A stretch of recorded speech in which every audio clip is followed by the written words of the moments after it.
Kartal from Roof Coliving, and we are currently working on Maltepe, Istanbul. And today our focus is reclaim the city.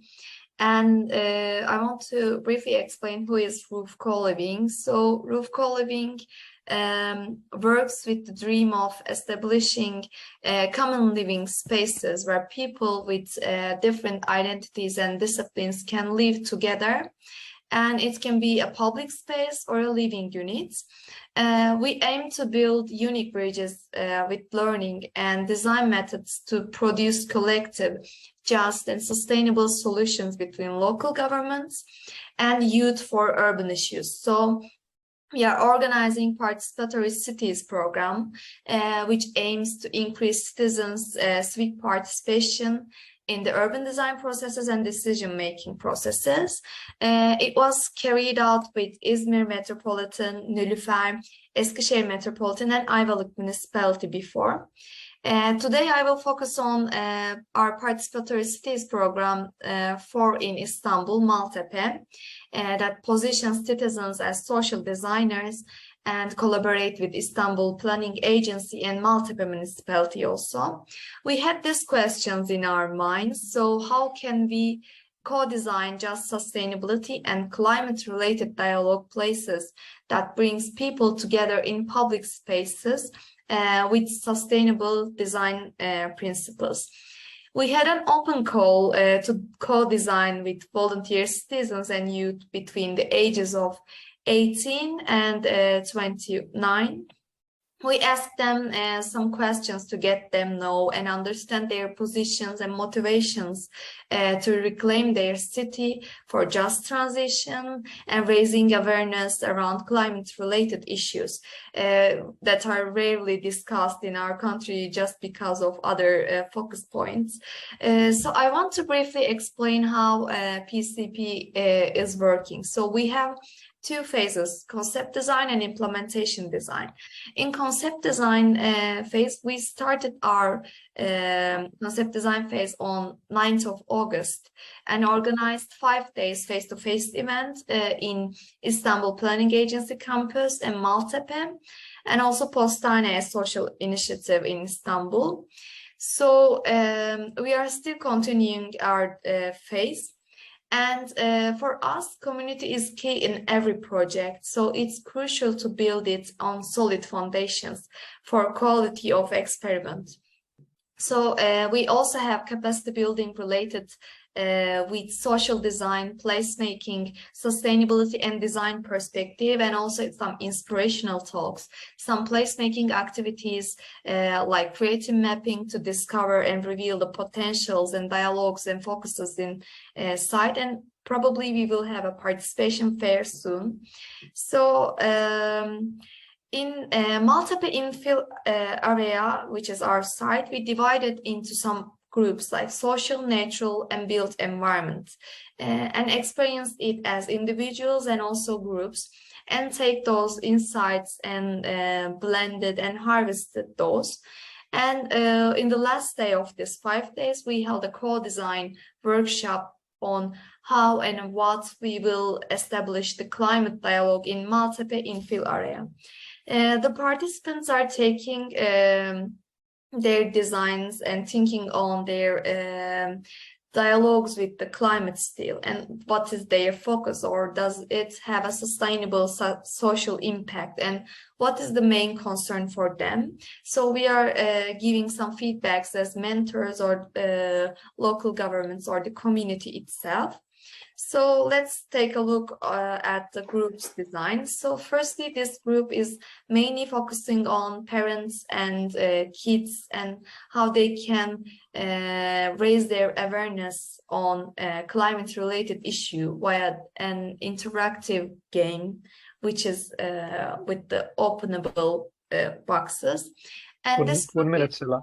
Oh, okay. And this group is mainly focused on social ecological systems between humans and non-humans, and they're not designing a physical space. They are mainly designing events or like an organization right now. And for that group, they are questioned what they have and they don't have in Maltepe area right now, which is old Süreyya Beach, and did a research on how people were cut off from the identity of water in Süreyya Beach, and considering the future possibilities now. And for those group, they are considering to have some climate memory surfaces because they think the area is lack of identity. So they're trying to build that identity around climate. And for our last group, they are focusing on Marmara Sea and build a discussion on top of that. Like why can't we swim in Marmara anymore, and those kinds of really quite important questions for us. And lastly, I really want to thank you so much, and this is our community in Istanbul right now who are working on building a climate related dialogues in Maltepe infill area. Again, thank you. Lovely. Thank you very much, Sıla. Lovely to see there. Thank you. If you could stop share your screen. Very important to see that the connection with the river or the sea, you know, and not being able to get into it. Something I think that many of us can relate to in our modern environments, those of us that are living in the cities. So I'm going to quickly pass over to Anna Margit to talk about the adventures in Budapest in Hungary. So over to you, Anna. Hello, everyone. I'm gonna try this new thing I just learned, the screen sharing. All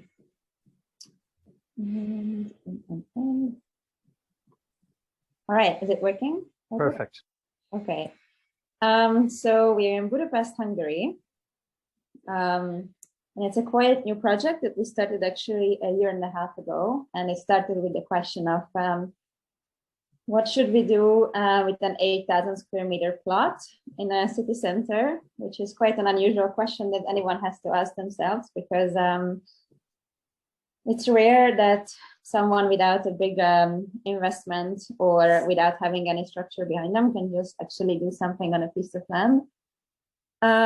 It's been actually empty for 20 years. When I moved back to Budapest, I was renting a workshop space in front of it. And one day the gate was open and I just thought I'm gonna call actually the landlord. I found their number and I called them asking if it would be possible to do a sort of community garden and just actually let the neighborhood use it. And I was very surprised because they said yes. So from there, it's been a big sort of research project on where do we go from there and what are we actually doing? What is the right way to share this big piece of land, and with whom, how, what kind of structure, and especially what are our values, what are we representing when we are actually making this huge project. And it wasn't actually starting out with having some kind of big master plan or any ideas for this project. It was just a few people coming together, basically me going in there and starting to pick up garbage with neighbors who are in the surrounding buildings that are overlooking it. There's a lot of windows, and it was a national holiday and a lot of people just came down because they saw that finally something is happening, and they came and helped me pick up garbage, which was pretty much covering the land. So it's kind of how it started, plus just keeping the land huge gates open, and people were coming in asking what's going on. And from there on, it kind of took on a very, very exciting life from the first second, just because it was an exciting opportunity for people. And basically it just became a continuous cycle of making decisions of what are we doing. And by decisions, I mean things like, for example, cutting the grass or not, because it was kept as a lawn for 20 years and as a huge garbage dump. And the municipality asked us and the landlord asked us to mow the grass and keep it as a lawn as it was before, because that's kind of what more or less the regulation is. So it was a decision to make, is it something that we would like to keep doing or not? And if not, how can we defend it? And how can we explain it to the landlord and to the municipalities that we would actually like to keep this space for other species also, not just for people, but keep it for birds and insects. And from there, saying no to cutting the grass, it's put us on a sort of journey of just exploring the track and what does it mean in the city. So we also built a lake that is on the right for the birds and insects because it was extremely dry and there's a lot of droughts now in Budapest. So that was one of the main things that we added this year because it's the second season of the place. And then, yes, so from there we kind of came up to a lot of definitions. We started to call the place ecofeminist and queer, but mostly as a provocation, because queer is not a word that feels safe to use in Hungary with the fascist government. And there's a lot of people who are being persecuted, and there's a lot of anti-LGBTQ propaganda in the country. So we started to call it queer. But it also had the result that we were not really asked anymore, like in the first year, by people to come and host bachelor parties, for example, which was somehow a really recurring thing. 1 minute. Sorry? 1 minute. Say it again. 1 minute. Oh yes, 1 minute. Thank you. Sorry. So yes, it was kind of exciting to just start calling the place queer and ecofeminist and seeing what is going to change in the.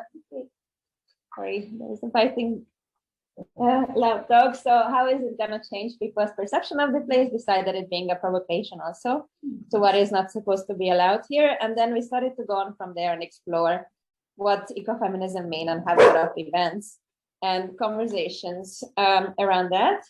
But what I haven't really said so far is kind of what the place is.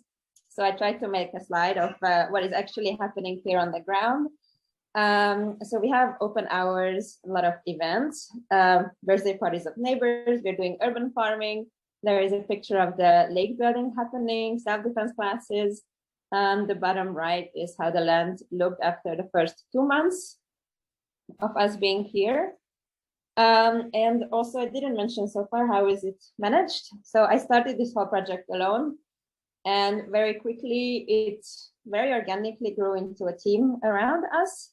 The picture on the right is not exactly the people who are currently managing the space as a group, but it was a nice picture that we had from last year of a community meeting on how to deal with this amazing situation, on how we should do things.